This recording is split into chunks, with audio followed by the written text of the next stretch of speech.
Welcome to Stellar Cycles, a podcast dedicated to showing each woman her intrinsic power to guide her life, her cycle, her relationships, and her dreams. I cover feminine energy, reproductive health, and all things related to being a potent and magical being that is woman.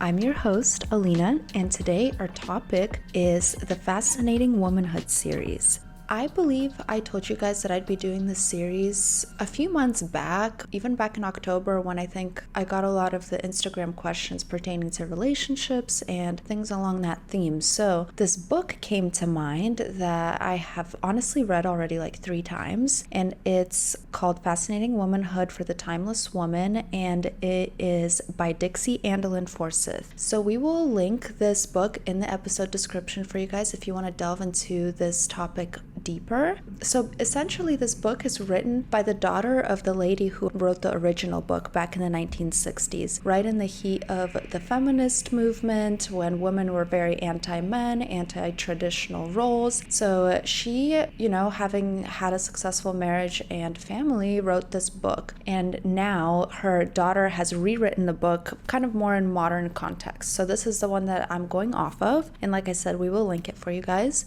The goal of this Fascinating Womanhood series is to bring to you the sacred knowledge pertaining to being a magical woman, which was previously passed down through generations from mother to daughter. But in today's world, it's an art that's been largely lost. So women as a whole no longer know how to utilize their special influence that's built into every one of us and helps us create better relationships, families, and world.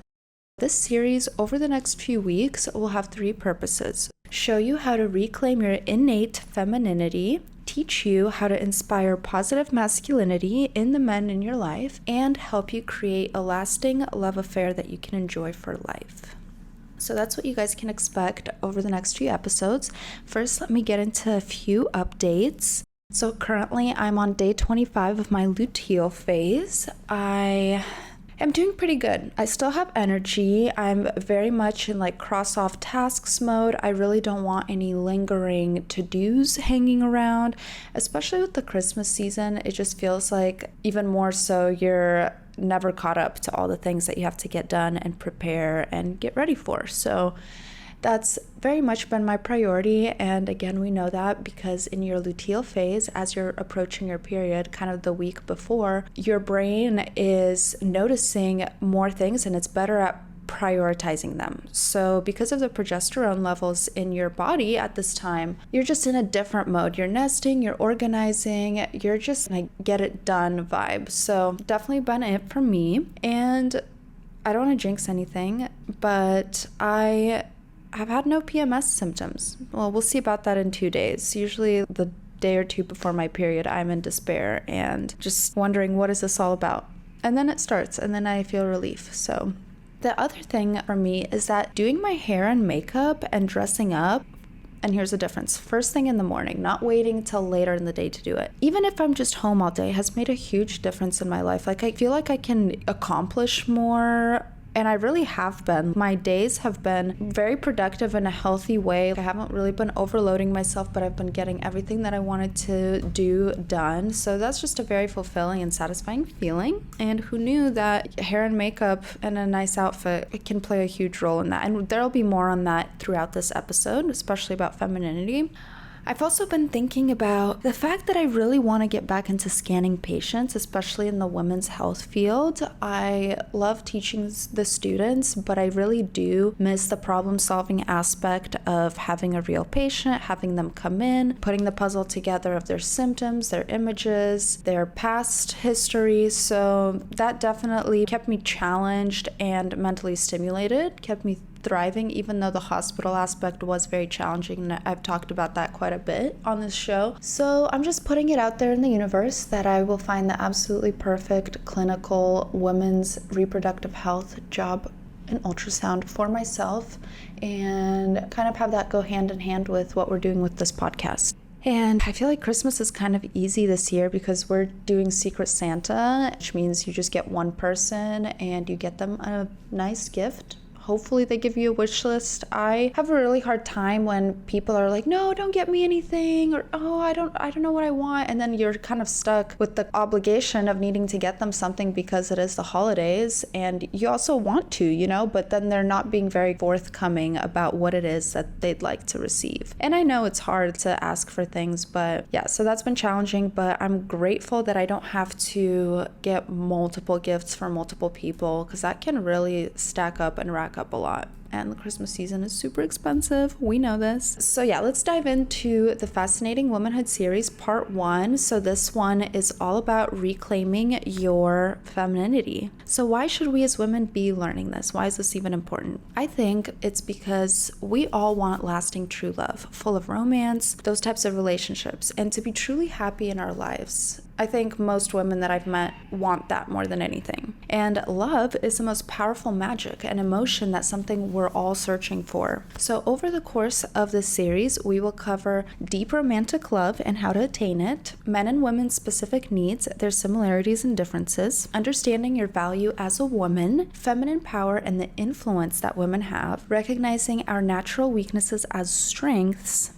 biological differences between male and female brains and how these differences strengthen relationships, femininity, why it's vital for attraction and identity, appearance and mannerisms that fascinate men, acquiring real charm, why physical beauty alone doesn't cut it, pros and cons of the feminist movement, how to bring out the best in him, what good men really want in a woman, masculine pride, getting past his wall of reserve. Sorry guys, this is a long list, but that's why we're breaking this up into 3 episodes. The 4 levels of intimacy, character and its role in a romantic relationship, boundaries, creating a great atmosphere in your home, what to do when your man makes mistakes, how to be cute when angry, and men to avoid and how to spot a rat. So, claiming femininity, what does that mean? To reclaim femininity means to reawaken the native and unlimited power that you as a woman were born with.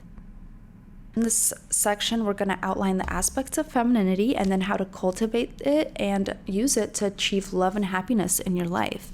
Femininity is inside all women, but it's been lost and it must be reclaimed.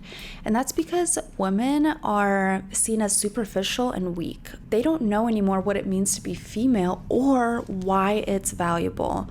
Number 1, because there's a lot of gender confusion going on. And number 2, because modern society trivializes female qualities like tenderness or sensitivity, causing people to think that those are undesirable qualities. And the goal here for us ladies is to realize that it's important and fulfilling to think and act female.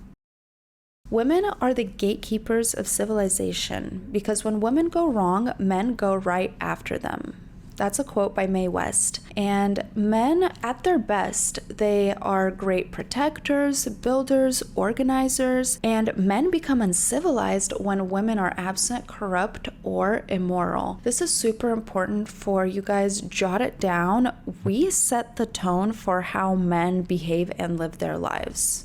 Truly. Without us, they don't have a reference point and they don't know what to do. And when women fall, men and families are doomed. And that's because family is the building block of society, and you can really tell the health of a nation by the health and character of its women. So the best types of power couples combine masculine leadership and strength with feminine sensitivity, insight, and relationship emphases. So we really need those both energies when it comes to everything in life. We've talked about the yin and the yang and how the two of them work to complete each other and fill in each other's blanks. And that's the whole point of a relationship, to become teammates and partners that can achieve something greater. Talking about self-worth and value, this is huge, massive for your relationships, even bigger for your romantic relationships, and even pertinent in your friendships and things like your career, your reputation, because your self-image is your perception, which determines your interactions with others and your achievements in life. So if you can't believe that you're the type of person that can reach the goal that you set out for yourself, it will literally never happen. But if you believe in yourself and hold the self-image that you know what, I'm the type of person that does this, then it will literally lead you to accomplish that thing. The thing about women too, why we're so different from men, is because our strength is not overt. Men's strength is outright, it can be brutal, can be powerful, but many heroic and famous women in this world that created waves, they had quiet feminine influence. The value in women, of course, as we know, but hardly ever gets enough recognition, is that we're the homemakers and mothers. We're just naturally adapted at creating and maintaining the home and dealing with those mundane daily tasks, everyday things like cleaning, making food, fixing clothes, first aid, childcare, schedule. So we should never put down the role of a homemaker and mother just because they're not doing things the same way that men are. They're doing the things that men don't have the propensity to do. Can they do it? Yes. But have they done it throughout history to the same level that women have? No. Feminine power. So we can't use the same power tactics that are used by and best suited for men, which, for example, would be control. So men are built for stress. They crave a fight for survival. They thrive in competition. And good, strong men really do help make our world a better place. Passive, nice guy type of men, yeah, maybe they might not be outright harmful, but they also don't lead, they don't protect, they just don't really get anything done or moving. Men are better at masculine power while women are better at feminine influence, right? So we have different strengths, we have different capacities. So our capacity to love and care is deep and wide. We can have, I think, a higher level of concern for someone who's going through a tragedy or suffering and we don't even know them, but we feel pain in our heart for them. And of course, we have a proclivity to spirituality. Women are a lot more interested in expanding, broadening, and being curious in researching a higher power, creating a relationship.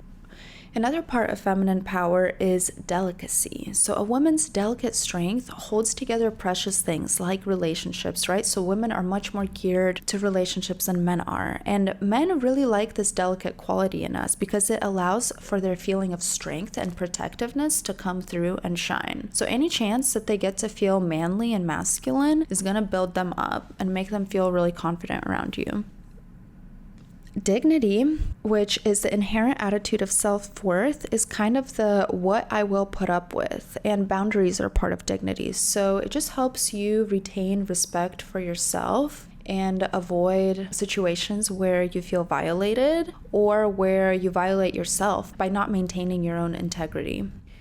Feminine power also lies in quiet strength, which takes a lot of maturity and emotional intelligence. I think it takes a lot of time for us to work on not being reactive and emotionally impulsive. So it's a great sign of wisdom when a woman can retain quiet strength. So when a man begins to truly trust you and feel safe, you can accomplish more together as a team than you ever knew possible. Marilyn Monroe once said that one of the best things that ever happened to me is that I'm a woman. That is the way all females should feel. So in cultivating feminine power, you can really win because men get tired of their energy and just being with the guys all the time, and they seek the polar opposite, right? They want that fulfilling feeling of being with someone who fills in the blanks, things that they don't have within themselves. If we try to be one of the guys in order to try to get close to a man, we actually become one of the guys to him. That's how he's going to see you. And in feminine power lies the ability to inspire change rather than force it. A little bit more about that later. Another thing is feminine influence is long-lasting. Think about the guy who got his heart broken in 8th grade and has not stopped being mean to women since, and is like, I can't ever be in love. I can't trust girls. So feminine influence is very powerful, whether it's mothers, girlfriends, wives, aunts, grandmothers. We all have a really strong influence to shape men. So it all just comes down to knowing how to use it and cultivate it. So let's move into that. Women aren't weak, right? We all know that. We're actually very, very strong. I think a positive way to look at it is looking at our weaknesses as strengths. For example, when we're girly and soft around men, they feel more masculine and it brings out their best qualities. Some strengths of women are actually femininity, feminine mind, feminine perspective, Bearing children, that's a huge one because that's something that men absolutely can't do. Humility and being teachable. Our basic needs that we all strive for as women would be love and adoration, the safety and security on all levels, physical, financial, emotional. We want safety for our children. We also want to feel attractive. We want to feel understood, respected. We want the freedom to pursue our dreams. And overall, we just want to feel joy on a daily basis. So yes, equality should exist, but there are significant differences between the genders, and we can't deny that. Femininity is your greatest source of power and also the key to successful romantic union with a high-value man. We should do everything we can to prevent losing this power.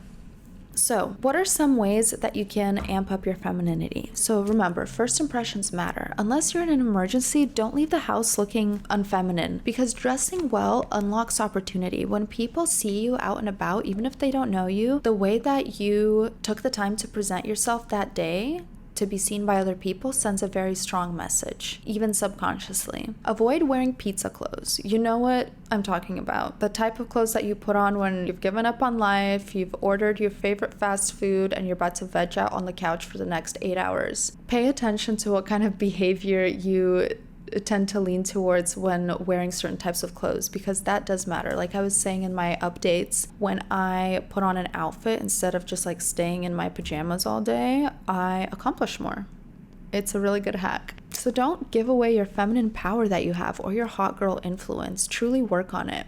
Pitch it however you want, but beauty is a very strong playing card for women in this world. So for example, why women glow up after getting divorced or splitting off with a guy. That's because maybe in the relationship they might have gotten comfortable and stopped taking care of themselves, but now that they're back out on the market, they know that that's their only token that they can gamble with is their looks. So then they go all in because they know that time isn't necessarily on their side, or being a divorcee maybe narrows your pool of candidates. But it's just a very good example of why people make that pivot and start taking better care of themselves, and it really shows through. So again, pay attention to how your clothes drive your behavior and wear the types of clothes that get you the type of day that you're looking for. Hair. If nothing else, have your hair done. You can maybe do very minimal makeup, maybe be in like a cute workout set, but if your hair is sloppy, it's gonna make the whole look sloppy. But if your hair is put together, maybe with some nice accessories, some jewelry, then you just look very tied together. Makeup, if nothing else, just do some concealer, some blush, some powder so your face isn't super oily, and mascara. That's the basics. Some days I just go with that. Another very interesting thing that I've learned recently that I want to share with you guys is that character affects your appearance. So yes, your physicality actually begins to reflect your inner identity. So if you're always pessimistic, thinking and wanting negative things for other people, gossiping, talking negatively, you're going to start to look not great. But if you avoid those things and you're thinking good thoughts and wishing well on others, your beauty starts to reflect that. Trust me. Of course, we know that smoking, poor eating habits, excessive alcohol consumption, and drug abuse will all steal from your beauty and health. It's just best to avoid those. And of course, exercise. We talk about on this show how we shouldn't, as women, push ourselves to do as crazy of a workouts as men can do, but still, women should get good exercise and take care of their health, and yoga is a great feminine form of exercise and really helps you learn how to flow, makes you more flexible, which are all feminine traits. Posture, of course, sends a very strong message to people around you. It's kind of part of that first impression. Femininity is your true nature. It's the source of your personal power, and trust me, it will propel you furthest in life. Abandon it and only weaken yourself. Your character and health influence your appearance, so do the work on yourself. Figure out where you feel, a little bit subpar and bring those up, and you'll notice how much better and more confident you feel in yourself. Charm. Charm is a lot more powerful than looks. It's how you make people feel. So we're going to get into the different parts of charm, starting off with physical grace. So you want to learn how to move. Bodily movements can be mesmerizing. Have you ever seen somebody who just moves so gracefully and you just can't stop watching them? Marilyn Monroe learned how to move her body by reading The Thinking Body, and I actually have that book on my shelf. I really want to get into it, but it's very much about anatomy and physiology and how you can actually think your way into moving differently, depending on what you want to project. If you guys want to get into that, let me know if you find that book interesting. Another good point is don't just plop down when sitting. Figure out a way to sit down gracefully and walk around like you're famous. Maybe not like Justin Bieber famous based on his sloppy looks, but just walk around like you're somebody. Have a straight back, put your chest forward, your shoulders back, and strut down the street. You'll notice how people are looking at you. And if you need inspiration, emulate a celebrity that you look up to. Look at how they talk in interviews, how they present themselves, how they walk, and just start mirroring that. Next part of charm will be voice. So practice speaking pleasantly. That sends a huge message too about your femininity, is that you don't yell or use crude gestures or mannerisms. That's another polarizing aspect that sets us apart from men, that we don't do those things that they might often do. John Erskine said that there's a difference between beauty and charm. A beautiful woman is one I notice. A charming woman is one who notices me.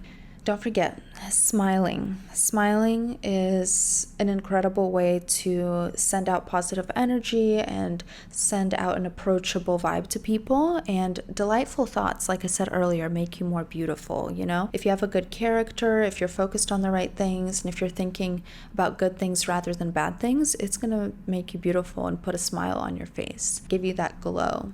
Manners. Manners are a huge part of charm. They elevate you immediately. That can be something that sets you apart from other people so quickly, because most people today are not mannered at all. They'll literally let a door slam in your face even as you're walking into a building right behind them. It's so sad. So set yourself apart by writing thank you notes, remembering social invitations, being courteous, non-discriminating, just remembering little things that show people that you're considerate and that you care. What are the components of good conversation? You want to be more interested in the other person than you are in talking about yourself. You want to remember names and use them often. I've been told sometimes that people are like, wow, Alina, you really use my name a lot, and I really like that. So in Dale Carnegie's How to Win Friends and Influence People, his book, he talks about the fact that there are a few things that people like hearing more than the sound of their own names. So they will really remember you and have a good memory of you when you use their name and refer to them by their name a lot. You want to also ask open-ended questions. Let them do the talking again. Maintain a pleasant vibe, notice their body language, and of course, don't offer advice unless asked. Yes, it's kind of our proclivity to just jump forth and start to tell the person, oh, well, if I was in this situation, this is what I would do. But a lot of the times people just want to talk out whatever they're going through, and jumping in and offering advice just doesn't give you the look that you're going for. Another big part is don't interrupt them. That interrupting is, I think, a very childish faux pas, and I think anyone over the age of 10 should not be interrupting people when they speak. Literally let someone complete their thought and then you can go ahead. Don't exaggerate also. Look for something that you can sincerely compliment in a person. Don't give them fake flattery or compliments, but be sure to find something in them that you can sincerely compliment. I bet you can find that in any person that you talk to. Also, you want to graciously accept compliments. Don't talk people out of giving them to you. I hear women doing this all the time, whether I'm in direct conversation with them or if I'm overhearing a conversation. Like, a woman will compliment another woman, and the woman who received the compliment is like, thanks, but it's kind of nah, and talks down the thing that she was complimented on. I don't know why we as women are so wired to doing that, but we kind of need to stop and just learn how to graciously accept and say, you know what, thank you, I really appreciate you noticing that. And, moving on, not getting too much deeper than that. So those are components on how to be a good conversationalist that'll really add to your charm and your feminine power. And this is because developing your charm is huge. Women who lack charm, they don't have good friendships, they don't tend to keep mature relationships, and aren't successful long-term in anything that they try to accomplish. That's because behavior beautifies you, and being charming means caring about others and how you treat and communicate with them. People really feel that, and they're much more willing to work with you in this world and help you along your way. Moving on to feminism. Did feminism really screw us? Honestly, the answer is yes and no. As with most controversial things, there's good sides, there's bad sides, and there's multiple components to it. So there's first wave feminism, there's second wave feminism. First wave feminism, which happened in the early 1900s, really was about the right to vote. The pros of it was there was also reform for higher education, women's right to go to college, the workplace, property rights, healthcare, things like that. But the cons was that this was kind of the first point in history where women were taken outside of the home. So now they had an increased workload. They had whatever they were doing in the factories, and then they still had to come home and work on the children, the house, and all the other tasks that come with that. At this point, they started getting resentment towards men and taking on this mentality of victimhood. The second wave of feminism came in the 1960s, and it was more focused on sexuality and sexual freedom. And the pros of the second wave feminism movement was that it gave women more fairness in the workplace, right? First wave, they got into the workplace, now they wanted fairness in the workplace. There was more about reproductive rights, more for domestic violence victims, battered women's shelters started coming around, and there was reform in custody and divorce laws. So those were good things that happened in the 1960s for women. But there were negative consequences. So identity confusion started coming around, right? Like women started to lose their sense of value as distinctly being female in the world because they were being more and more pushed towards masculine attributes, masculine jobs, just masculine energy, everything. In the same time, which was kind of interesting, that they were being pushed towards this, their animosity towards men grew as well. And in this situation, they found themselves pressured to be both the mother and the breadwinner. And of course, there was a lot of talk about abortion. And while abortion is a very sensitive topic, this quote really stood out to me by Elizabeth Cady Stanton. And she says, "When we consider that women are treated as property, it is degrading to women that we should treat our children as property to be disposed of as we see fit." The message that conveys to me is that if we don't want to be treated as property, then why should we treat our children as property to kind of do away with, on our own terms? So no matter what anybody has been through, God doesn't judge you. He knows your story. He knows your heart. But there's just been a lot of stress and pain and conflict and controversy around this topic, so we will just leave it at that. The thing about feminism is that it really confused the roles of men and women, which are necessary for survival on this earth. Things have been divvied up on purpose the way that they have been to play to men's and women's natural strengths. Because successful marriages, they have division of labor, they play to each of the gender's core strengths, there is excellence through specialization, so people are doing things that they're good at and feeling fulfilled and successful through that. In this way, too, they avoid duplication of effort. So two people doing one job is always a waste of time. If one person can do the thing and the other person can do the other thing, you're literally accomplishing more.